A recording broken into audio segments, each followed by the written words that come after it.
Hello, Brooke. Well, aloha, Jeffrey. How's it going? Wonderful. How are you? I'm doing great. What's on today's hat? Oh, today is it is Oh, Golden Goddess. Golden Goddess Medical Cannabis. Yeah. How delightful. You Yeah, have such an array. I do. I have quite a collection and I shower at night, so I need them. My hair is just like beep. Uh, uh, You ready to talk about some news? yeah, let's do that. Tell us what's the first news story? Well, this one I found really interesting. So, in Missouri, where medical cannabis is legal, recreational cannabis is not, there's a situation right now where some people are being sent back to prison by their probation officers for testing positive for THC, even if they are medical marijuana patients. So I'm going to explain that just a little more if that didn't make sense. Yeah. So there's one particular man that the story that I read, a Mary Jane, follows, and he went to prison for a cannabis charge. He got out, he had a probation officer, he got his medical marijuana card, tested positive for THC, and he got sent back to prison. And obviously, this is like a gray matter, a confusing area Hmm. for Hmm. both probation officers and the people who are Right. committing these quote unquote crimes. Hmm. Um, and I think that's probably where the biggest issue is that there is a lack of clarity for people to be continually put back into a prison system when they're clearly trying to do what they think is right by becoming Yeah. legal patients. Furthermore, that's so what a bummer that medical marijuana can be people can be excluded from that right. And this kind of ties into to me the Shakari Richardson situation. Like, well, Mm. they should have known. You know you're going to get tested, so why'd you do it? Yeah. But at the end of the day, we're talking about a plant.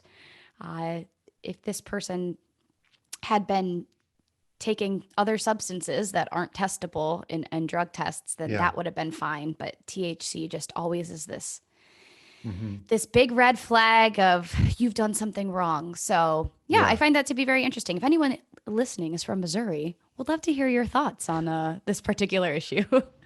Yeah. I mean, we live in now in this legal regime around cannabis that's has Hmm. so many contradictions between federal and state and local, and then you have this medical versus rec, and it reminds me of studying authoritarian states. Authoritarian states always have laws that are really ambiguous. And Huh. so, what it allows them to do is to exercise power in ways that just based on whatever the hell the government wants to do at that time. So, there's a difference between like a legitimate country. It's a democracy that runs by a rule of law where people understand what the laws are.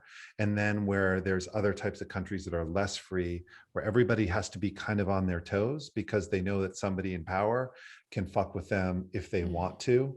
And it seems like we're in this system for cannabis where am I tested, am I not, can I work with the job or not, medical versus rec. Like we all in the industry operate in a situation where we know we're basically working in a federally, like pistol data is like helping people traffic in a schedule one drug. Eek. Yeah, exactly. Exactly. My wife is Yeah. pounding with the broom now. She's like, I told you. But yeah, it's really, and then people get ground up in the gears of it, and it's Mm. usually the least powerful people in society. And then we read about it and we're like, that poor person, that sucks, but it really is terrible. What an excellent way to put it. Every day's a lesson with you, Jeffrey. We're an authoritarian state. You heard it here. Hmm. And just to piggyback off of that, another very Yeah. wonky ruling in Missouri when I had Googled, is recreational weed legal Yeah. in Missouri or is it just medical? It's just Yeah. medical. Google popped up another commonly asked question for me for people: is dabbing illegal in Missouri? Uh-huh. And it turns out that many people are wrongfully charged for felonies when they have concentrates, high THC What? concentrates. Yeah, you can be charged for a felony specifically. This one specific, For it's an dabbing? edible There's like a form, dabbing felony on the books that somebody wrote. just like high potency Yeah, cannabis can right, get you in bigger right. trouble. It's like it's back when like people would have like 5 sheets of acid and it'd be like a 10-year sentence or something There like you that. go. Yeah. Yeah, that's really terrible. That's really awful. Yeah. It actually relates, I think, in some ways, in my mind, to the next story, Serve it. which is Vivek Murthy, who's our Surgeon General, and basically has come out and said um, cannabis should be decriminalized, and that basically the science tells us that there's benefits, and that while there's some harms, we probably should liberalize the laws. And Vivek Murthy is a really cool guy. I don't know if you ever heard him on a podcast. He wrote a book about loneliness. He's a really wonderful, extremely articulate, and a great spokesperson. But this actually does piss me off. This Why? thing, and I don't know. I'm like the pissed off podcast guy because it's another person within the federal government of in a leadership position who is taking a personal position that cannabis isn't all that bad, but still operates within a regime that there are 40,000 people that are in jail, and the administration refuses to move a finger on decriminalization or legalization. And it's just back into that idea that there are all these people, we talked about Clarence Thomas a few weeks Mm. ago, that are just taking convenient positions within a government system that continues to oppress people. And so it's just really frustrating. It's like, I don't know, you're sitting in jail for something and the warden comes over and says, "Hey, I'm really sorry. It's really a bum deal," and then walks away. Like it's just not acceptable to me. And I'm getting kind of tired of reading the tea leaves of little bits of progress when politicians say something nice about cannabis and then walk away. Sheesh. Do you feel like your anger is directed at him or the greater issue of politicians waxing poetic and not actually implementing anything to make progress? I just associate him with the Biden administration. He's part of the Biden administration. He's the number one public spokesperson for public health for the federal government. And so you guys are either going to do something about this or you're not. But if you get in front of a podium and you start saying these types of things, you better put your money where your mouth is and start to move, or otherwise, to me, it's a little bit more frustrating than just Hmm. don't be a hypocrite, basically, and do nothing. Say the right things and do nothing. I'm curious what kind of authority he would even have, because to me, this when I had read this story, uh, I was not moved, not to, that's definitely the wrong word choice, Brooke, but I Hmm. was intrigued that he was making such a lofty statement, Yeah, piggybacking or following all of these stories that we have heard, a la Clarence Thomas and Cory Booker, and the new legislation moving through Congress right now to legalize or decriminalize cannabis. But what was most interesting to me was that way back when, prior to the original cannabis prohibition, the Surgeon General of that time and the American Medical Association had openly said, we do not think cannabis should be mm, made illegal. We then they knew that there yeah, are medicinal benefits to cannabis. And here in 2021, Vivek Murthy is saying, well, there's some data to yeah, show that cannabis could have medicinal benefits. Some. We're right, talking about 100 years of limited but yeah, cumulative data. So this right. is just like a repetitive conversation from the same positions of power, just new people sitting in the role, and it is mind boggling. But nevertheless, I was happy to read the headline. Yeah, I yeah. I guess digress. little baby steps. No, I think. you hold the pissed off podcast seat. That's you. Okay, all right, You're yeah. I guess that'll be my rebrand. brand. That pissed off pistol guy. You know him. You hear his podcast. He's always pissed off. I love it. Um, let's talk about big pharma and cannabis, because I think that kind of relates from the Surgeon General. Sure You thing. shared an interesting story about how, a lot of big pharmaceutical companies are investing in cannabis. And it Hmm. was really interesting that the article that you shared was really about kind of like the future of cannabis in the pharmaceutical industry. Tell me Yeah. about it. So, Yeah. well, this is obviously a very important and central issue to the commercialization of cannabis, as big businesses and particularly big pharma are heavily involved, heavily invested, Mm. could potentially be largely to thank, quote unquote, for legalization or imminent legalization because of pharmaceutical drugs using cannabis derivatives. Um, Because they but think they're going to make a lot of money with well, because they think cannabinoids. oh, entirely, of Right. course. But could Sativex or Epidiolex, could they be the reasons why cannabis ultimately becomes legal? Because there's vested interest in these multi billion-dollar businesses. Mm. But some interesting things from this particular article were that GW Pharmaceuticals has so much invested into the Mm. legalization of weed. So they're responsible for Epidiolex, which is the first cannabis medication in the United States to be approved by the FDA. The first and the Nice. only. It's the first and the only. I don't know if it's nice, it's curious. Yeah. And they're actually one of the largest stakeholders of cannabis patents. So all these people are Mm. patenting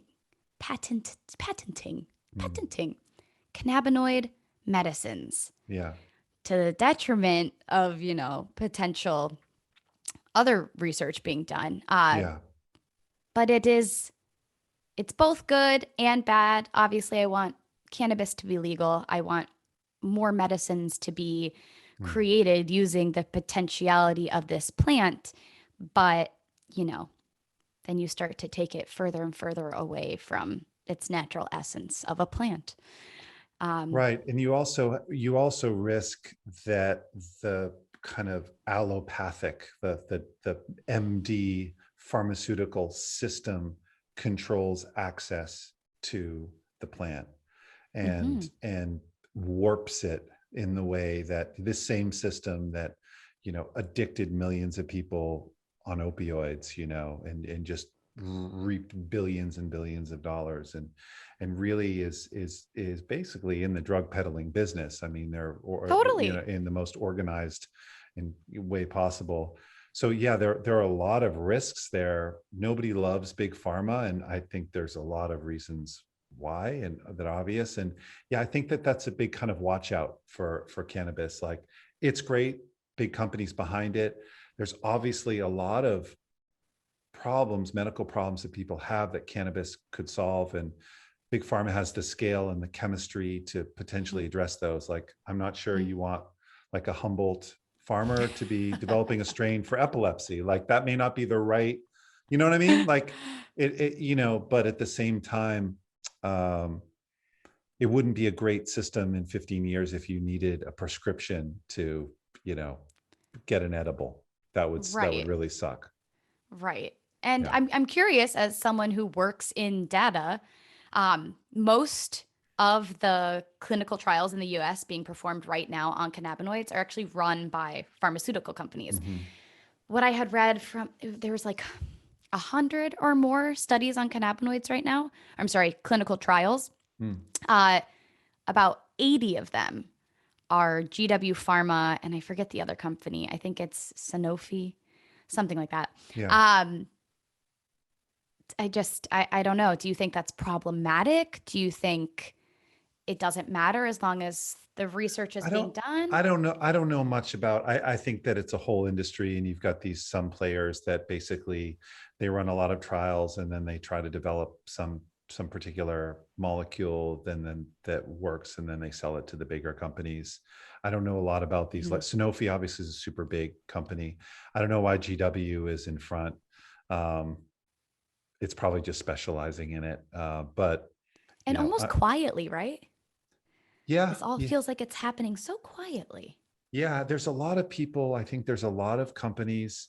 that are making long-term plans, that have been doing things, laying everything down.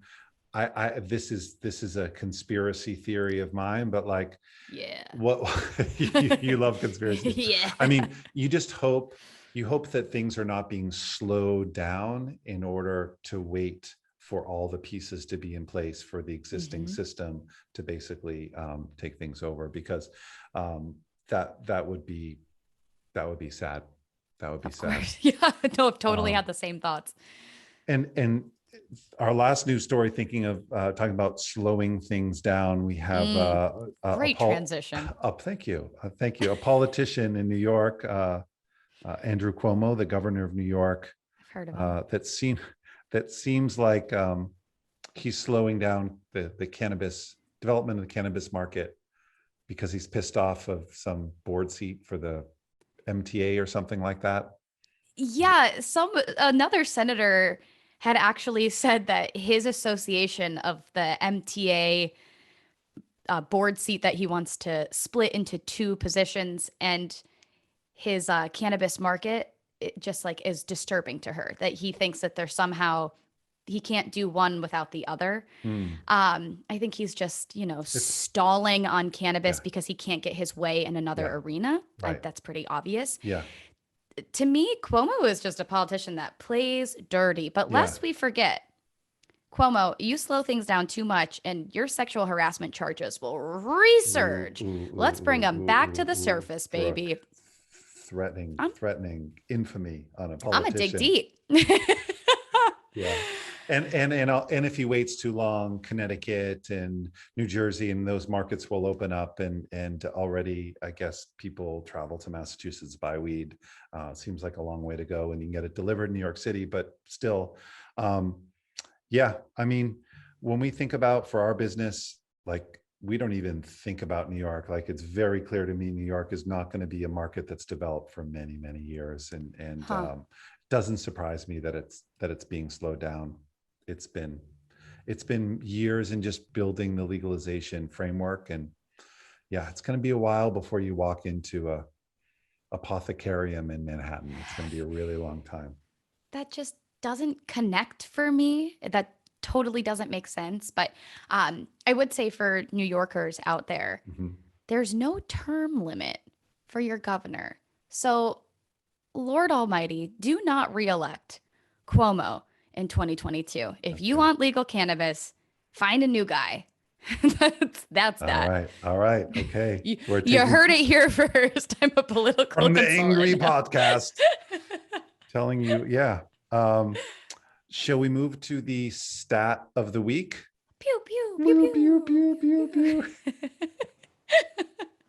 Yes, please. All right. Tell you shared a study with us, so tell us Oh, about it. okay. Yeah. All right. So, a Gallup poll that Okay. potentially may piss off some more listeners. This is a 2019 poll that said 12% of Americans consume cannabis regularly. 12%. That's not CBD, that is THC products. And it also went on to say that nearly half of the US population has tried weed at least once. Now, why I say these statistics might anger some people is because I've shared them before, and the general consensus from, all of my heavily statistical friends is that those numbers are off. Okay. That it is believed that more people must smoke weed in America than 12%, and Mm. more than 46% must have tried weed at least once. But this is a 2019 study, Yeah. so obviously it's 2 years old. Mm. There's room for growth, America. Don't you worry. We know there's always the population of stoners is on the rise. But yeah, I don't know. That number feels It's tough kind to of right tell. to It's me. tough to tell, right? Like, Yeah, how do we totally. know? Like, you pull your And who's friends, being you pull your honest? neighborhood. Well, that's the other thing. I mean, somebody calls you up from the Gallup poll and says, "Do you smoke weed?" I mean, you know, not everybody wants to answer that question honestly. Not everybody wants to answer that question honestly with themselves. Not everybody Right. wants to answer it honestly in front of the people that are in the room that are listening to them take the poll. Um, it's tough to know whether, and there's some weird anomalies in this, in the data. They say that 15% of men and 9% of women. So men are almost twice as likely. There is some research to suggest that when something is illegal and dangerous, men are more likely to do it because they're more likely to do risky type of behavior. Mm-hmm. But if the research that I've done in California indicates that men and women consume basically on an equal level. So there may be something about the legalization and that it being socially acceptable. There's the racial breakdown, which is always, racial breakdowns are always kind of weird, but white people 14% and non-white, whatever that means, 9%. That seems a little bit strange. Hmm. I guess from an age perspective, almost a quarter of people 18 to 29 in this poll are use it. So That part feels accurate. that that That feels has a little potential. yeah, exactly. That could be right. And I guess the 65 and older, I'll just tell you, if there's 97% of people 65 and older that are using regularly, like, guys, this is a really good thing for your aches and pains and for falling asleep at night. So get on it, 97% of senior citizens in the United States. That means you, not you. Sorry, Hey. not you, listener. Okay. Yeah, I just actually, my birthday was 2 weeks ago, and I just jumped one of those one of the age breaks, but I'm not going to tell you which ones. Anyone can sign up for AARP, Jeffrey. You're not special. You're going to make me even more the angry podcast guy by the time we're done. All right. So should we go to the controversy of the week? Yes, let's really fire this up. I would love to hear what you want to bring to the battle. All right. Well, the controversy of the week, the question is, should states tax or regulate cannabis potency? Mm-hmm. And I guess those are really two controversies, but we'll try to make them one. And the point is that some states are starting to impose taxes based on THC. So it's a potency related tax.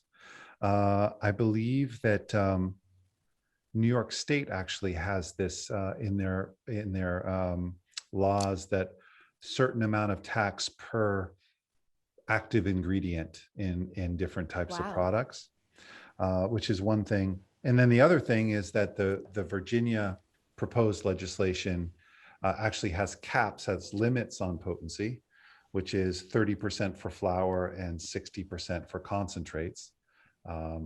So the question is, does that make any sense? Does it make any sense to you, Brooke? The regulation, honestly, this is not a favored opinion. Okay. I personally believe that some form of intervention to the potency of cannabis products available is positive for the general public. Perhaps that is revisited later down the line when there's better education for the average consumer. I do think that the normal cannabis shopper, when they go into a dispensary, they are looking for maximum THC. Give me the dabs, give me the 100%, like take me there. There's also science that says that the THC potency does not determine actually how strong a product is. But nevertheless, I think that just hearing how many people are experiencing cannabinoid hyperemesis syndrome and having adverse side effects to cannabis products, there might be something in the high level THC products that we just really need. We need research, we need data, blah, blah, blah, to confirm or deny these things. But I don't know. I won't say that I totally think the government or the state should be able to impose rules across the board, but I do think it's a conversation worthy of having. When it comes to tax, maybe states taxing cannabis potency will create some kind of checks and balances without regulation, wherein brands won't necessarily want to create the highest THC product, but they'll want to get somewhere in the middle because that's what will sell, but they won't go all the way because their profit will be diminished. So those are my thoughts. Interesting. I'm really surprised you say that, and I kind of agree with you. I completely so I thought I was going to have to give context for the yes part of it, but I won't. I'm going to say for the no part of it. I totally understand that people want the government out of their lives, and government shouldn't mess around with the marketplace. And I'm sure there are a lot of people that rely on very high THC products because of their high tolerance or their need for various issues that they have. Or I know Right. that people with a lot of pain often need a lot of potency. But the kind of buyer beware part doesn't always work. And there are, across most products, I don't think you can put an unlimited amount of caffeine in a soft drink. Wow. I think that there's precedent you're right. for sort of like leveling out stuff so that people don't get really overwhelmed because nobody really reads the label. And especially when this becomes sort of a nationally available mass market thing, like you give somebody crumbles and 90% THC dab into their pre-roll or something, or into their joint, like stuff could happen. So I think perhaps that's where the medical and recreational distinction could really come in handy.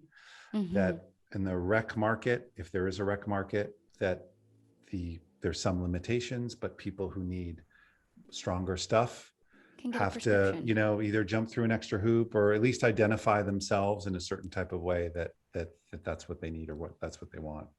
Yeah. And maybe I don't have a lot of trust in the government, but there is, just as you were speaking, the thought of the cannabis plant as itself, what comes from nature, even with the most manipulated of genetics, the primo cannabis DNA, Yeah, you're still only going to have a flower with upwards of 30% THC, yeah, right? And then when you get science and chemicals and extractions and distillations and manufacturing facilities and chemists sure. involved, that's where you start to create a totally altered product that I Yeah, actually do believe deserves just some kind of lens fair of enough. responsibility. Yeah, I think that's really interesting point, that in its natural state, you generally don't run across these types of limits. But as everything gets super engineered, that's when you start to get 35, 38% THC Yeah. flower.